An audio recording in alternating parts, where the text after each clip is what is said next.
नमस्कार दोस्तों, जी फैक्ट के डिजिटल प्लेटफॉर्म पर आप सभी का स्वागत है। इस वीडियो हम बात करेंगे आज के करंट अफेयर्स के बारे में, लेकिन पिछला रिवीजन कर लेते हैं एक बार। हाल ही में राष्ट्रीय आयुर्वेदिक संस्थान जयपुर का कौन सा स्थापना दिवस मनाया गया है? तो आंसर होगा इसका 49वां स्थापना दिवस मनाया गया है। अगर बात करें भाई स्थापना दिवस कब मनाया गया था, तो 7 फरवरी को मनाया गया था, ये आपको ध्यान रखना है, ठीक है ना। अगर बात करें भाई राष्ट्रीय आयुर्वेदिक संस्थान जयपुर की स्थापना कब की गई थी, तो ये भी आपको याद रखना है कि 7 फरवरी 1976 को जो है इसकी स्थापना की गई थी, ठीक है ना, ये आपको ध्यान रखना है। और इनके वीसी का नाम आपको याद रखना है राम किशोर जोशी, ठीक है ना। वीसी का नाम क्या है? तो राम किशोर जोशी इनके वीसी का नाम है, ये आपको यहाँ पे ध्यान रखना है। तो ये दोनों चीज़ें आपको यहाँ पे ध्यान रखनी है, इसका कब हुई थी, साथ ही साथ इनकी वीसी कौन है, ये दोनों चीज़ें आपको यहाँ पे ध्यान रखनी है। अगला क्वेश्चन हमारा, मन की उड़ान संस्था ने golden achievers change maker award से किसे सम्मानित किया है? तो आंसर होगा इसका अरविंद बत्रा को सम्मानित किया है। अरविंद बत्रा का संबंध कहाँ से आता है? तो यार ना जयपुर जिले से इनका संबंध आता है, ये आपको यहाँ पे ध्यान रखना है, ठीक है ना। और इनको ये जो अवार्ड समारोह हुआ था, ये कहाँ पर आयोजित किया गया था? तो आगरा के अंदर इसका आयोजन किया गया था, ये भी आपको यहाँ पे थोड़ा सा ध्यान रखना है। अगला क्वेश्चन हमारा, राजस्थान फोटो फेस्टिवल के तहत फूड फोटोग्राफी एग्जीबिशन का आयोजन कहाँ किया जाएगा? तो आंसर होगा इसका जवाहर कला केंद्र जयपुर में इसका आयोजन किया जाएगा। अगर बात करें भाई इसका आयोजन जो है कब होगा, तो 10 और 11 फरवरी को इसका आयोजन होने वाला है, ये आपको यहाँ पे ध्यान रखना है, ठीक है ना। ये भी एक अच्छा इंपॉर्टेंट क्वेश्चन है। नेक्स्ट क्वेश्चन है हमारा, हाल ही में राजस्थान के किस वरिष्ठ न्यायाधीश को इलाहाबाद हाई कोर्ट में मुख्य न्यायाधीश के रूप में नियुक्त किया गया है? तो आंसर आपको आंसर याद रखना है अरुण भंसाली का नाम आपको यहाँ पे याद रखना है, ठीक है। अगला क्वेश्चन है हमारा, प्रदेश में पहली बार नेशनल प्रिंटिंग एक्सपो का आयोजन कहाँ किया जाएगा? तो आंसर होगा इसका जयपुर में इसका आयोजन किया जाएगा, ये ध्यान रखना है। अगर बात करें इसका आयोजन जो है कब से कब तक होगा, तो 02 से लेकर 0 मार्च 2024 को इसका आयोजन होने वाला है, ये आपको यहाँ पे ध्यान रखना है। अगला क्वेश्चन हमारा, ग्रामीण विकास एवं पंचायती राज विभाग के स्वच्छता प्रोजेक्ट के तहत लिक्विड वेस्ट मैनेजमेंट में कौन सा जिला पहले स्थान पर रहा है? तो आंसर होगा इसका राजसमंद जिला जो है पहले स्थान पर रहा है। राजसमंद जिले में आपको याद रखना है कि 5G सेवा की जो शुरुआत है वो कहाँ पर की गई है, तो राजसमंद में शुरुआत हुई है, यानी नाथद्वारा के अंदर। और अगर हम बात करें, आप सबको बताएं विश्वास स्वरूपम जो है, विश्वास स्वरूपम भी कहाँ पर है, वो भी जो है नाथद्वारा के अंदर है, ये भी आपको यहाँ पे ध्यान रखना है। अगर बात करें पंजी जंपिंग, वो भी कहाँ पर है, तो ये भी याद रखना है, बंजी जंपिंग जो है वो भी कहाँ पर है, ये भी जो है यहाँ पर नाथद्वारा के अंदर है। तो ये सारी चीज़ें आपको नाथद्वारा से जुड़ी हुई है, याद रखनी है। अगला है हमारा, गगनयान यात्रियों के पेयजल के लिए किस संस्थान ने pocket portable water purify kit बनाया है? तो आंसर होगा इसका DRDO जोधपुर ने किट बनाया है, ये आपको ध्यान रखना है। भाई अगर बात करें ये वाटर जो प्यूरिफिकेशन किट है, ये क्या काम कर सकता है? तो ये समुद्र के पानी को भी जो है मीठा करके यानी पीने योग्य बना सकता है, ये भी आपको यहाँ पे ध्यान रखना है। अगला है हमारा, बालिकाओं को प्रतियोगी परीक्षाओं की तैयारी के लिए राज्य का पहला निःशुल्क कोचिंग सेंटर कहाँ खोला गया है? आंसर होगा इसका सोनासर गांव झुंझुनू में खोला गया है, ये आपको ध्यान रखना है। अगला है हमारा, all India institute of medical sciences Jodhpur का निदेशक किसे बनाया गया?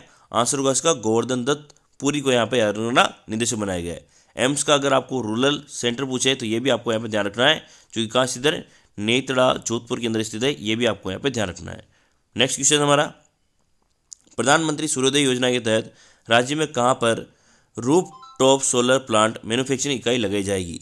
तो आंसर होगा इसका जयपुर में इकाई लगाई जाएगी, ये आपको ध्यान रखना है। अगर बात करें सूर्योदय योजना के अंदर जो है रूफ टॉप सोलर प्लांट जो पैनल लगाए जाएंगे, कहाँ पर लगाए जाएंगे, तो 3 जिलों के अंदर, जयपुर में, इसके अलावा जोधपुर में और सीकर में, पहले चरण के अंदर जो है इन 3 जिलों के अंदर जो है सोलर पैनल लगाए जाएंगे, ये आपको यहाँ पे ध्यान रखना है। अब हम लोग करेंगे हमारे आज के करंट अफेयर्स की क्वेश्चन। नंबर 1 है, पोखरमल राजरानी गोयल स्मृति राजस्थानी कथा साहित्य पुरस्कार किसे दिया जाएगा? तो आंसर होगा इसका उपरोक्त दोनों, ठीक है ना, यानी डॉक्टर मदन सैनी और प्रेमलता सोनी को ये पुरस्कार प्रदान किया जाएगा। अगर बात करें भाई इनकी जो कहानी संग्रह है उनके बारे में बात करते हैं कि डॉक्टर मदन सैनी का संबंध कहाँ से है, तो श्री डूंगरगढ़ से है, और इनकी कहानी संग्रह का नाम क्या है, तो आस औलाद इनकी कहानी संग्रह का नाम है। प्रेमलता सोनी का संबंध कहाँ से है, जयपुर से है, और इनकी कहानी संग्रह का नाम क्या है, तो रावलपिंडी इनकी कहानी संग्रह का नाम है, ये आपको यहाँ पे ध्यान रखना है। अगला क्वेश्चन हमारा, श्रीलंका में आयोजित होने वाली राष्ट्रीय स्काउट गाइड जम्बोरी में राजस्थान से कितने सदस्य यहाँ पे भाग लेने वाले हैं? तो आंसर होगा इसका राजस्थान से जो है 52 सदस्यों की टीम यहाँ पर जो है भाग लेने वाली है, ये आपको यहाँ पे ध्यान रखना है, ठीक है ना।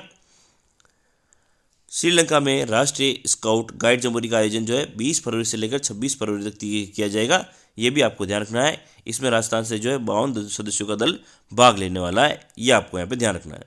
अगला है हमारा राजस्थान धरोहर संरक्षण प्राधिकरण का अध्यक्ष किसे बनाया गया है? आंसर होगा इसका ओकार सिंह लखावत को बनाया गया है, ठीक है ना। विनु गुप्ता के बारे में आप सबको पता है, ये रेरा की क्या है चेयरमैन बनाई गई, ये आपको ध्यान रखना। राजेंद्र प्रसाद गुप्ता की अगर बात करें तो ये जो है जोधपुर के क्या बने हैं? कमिश्नर बने, ये आपको यहाँ पे ध्यान रखना है, ठीक है ना। तो सारी चीज़ें इंपॉर्टेंट है, एग्जाम की दृष्टि से आपको ध्यान रखनी है। अगला है 38वीं सब जूनियर नेशनल हेडबॉल चैंपियनशिप का आयोजन कहाँ किया जा रहा है? तो आंसर होगा इसका गंगरार चित्तौड़ के अंदर इसका आयोजन किया जा रहा है, ये आपको यहाँ पे ध्यान रखना है, ठीक है ना। अगला क्वेश्चन हमारा, जयपुर में hall of fame nuclear power gallery के लिए विज्ञान एवं प्रौद्योगिकी विभाग राजस्थान सरकार ने किसके साथ में एमओयू किया है? तो आंसर होगा इसका नेहरू विज्ञान केंद्र मुंबई के साथ में यहाँ पे जो एमओयू किया है। मोस्ट इंपॉर्टेंट क्वेश्चन है, ये आपको ध्यान रखना है, ठीक है ना। वीडियो को आप लोग प्लीज़ लाइक करें और चैनल को सब्सक्राइब जरूर करें, ठीक है। बढ़ते हैं नेक्स्ट क्वेश्चन की तरफ। अगला है हाल ही में 5वें ब्रेसिका सम्मेलन का आयोजन कहाँ किया गया है? तो आंसर होगा इसका जयपुर में इसका आयोजन किया गया है, ये आपको ध्यान रखना है। अगला क्वेश्चन हमारा, हाल ही में घोषित बजट के अनुसार राजस्थान के कितने मंदिरों पर सौंदर्यीकरण के लिए 300 करोड़ रुपए खर्च किए जाएंगे? तो आंसर होगा इसका 20 मंदिरों पे जो है याद रखना, सौंदर्यीकरण के लिए जो 300 करोड़ रुपए की राशि यहाँ पे खर्च की जाएगी, ठीक है। उसके अगर आपको इन 20 मंदिरों के बारे में जानना है तो आप हमारे जो बजट से रिलेटेड वीडियो है चैनल के ऊपर उसको जाके देख सकते हैं, ठीक है। बढ़ते हैं अगले क्वेश्चन की तरफ। महाराणा प्रताप पर्यटन सर्किट के लिए राजस्थान बजट 2024 में कितने करोड़ रुपए की घोषणा की गई है? आंसर होगा इसमें 100 करोड़ रुपए की घोषणा की गई है, ये आपको ध्यान रखना है। अगला क्वेश्चन हमारा, बजट घोषणा के अनुसार गर्भवती महिलाओं के पहले बच्चे के जन्म पर कितने रुपए राशि प्रदान की जाएगी? तो आंसर होगा इसका 6,500 रुपये की राशि यहाँ पे प्रदान की जाएगी। अगर बात करें इससे पहले कितने रुपए की राशि प्रदान की जाती थी, तो 5,000 रुपये की राशि यहाँ पे प्रदान की जाती थी, जिसको बढ़ाकर कितना कर दिया जाएगा? तो 6,500 रुपये कर दिया जाएगा, ये आपको ध्यान रखना है। अगला क्वेश्चन हमारा, राजस्थान के सर्वोच्च विधि अधिकारी महाधिवक्ता के पद पर किसे नियुक्त किया गया है? तो आंसर होगा इसका RK अग्रवाल को नियुक्त किया गया है, ये आपको ध्यान रखना है। बाकी की अगर बात करें बाकी के ऑप्शन के बारे में तो ये भी जान लेते हैं हम लोग। तो राजस्थान के सर्वोच्च विधि अधिकारी महाधिवक्ता के पद पर तो सीनियर एडवोकेट RK अग्रवाल को नियुक्त किया गया है। RK अग्रवाल वरिष्ठ अधिवक्ता MS सिंघवी का स्थान लेने वाले हैं। साथ ही अगर बात करें हीरालाल सामरिया की तो इनको केंद्रीय मुख्य सूचना आयुक्त बनाया गया है। सुधांशु पंत राज्य के नए मुख्य सचिव बने हैं और वैभव घालरिया जो है राजस्थान राज्य बीज निगम लिमिटेड के अध्यक्ष हैं। तो ये था हमारा आज का वीडियो को प्लीज़ लाइक करें, चैनल को सब्सक्राइब करें। जय हिंद।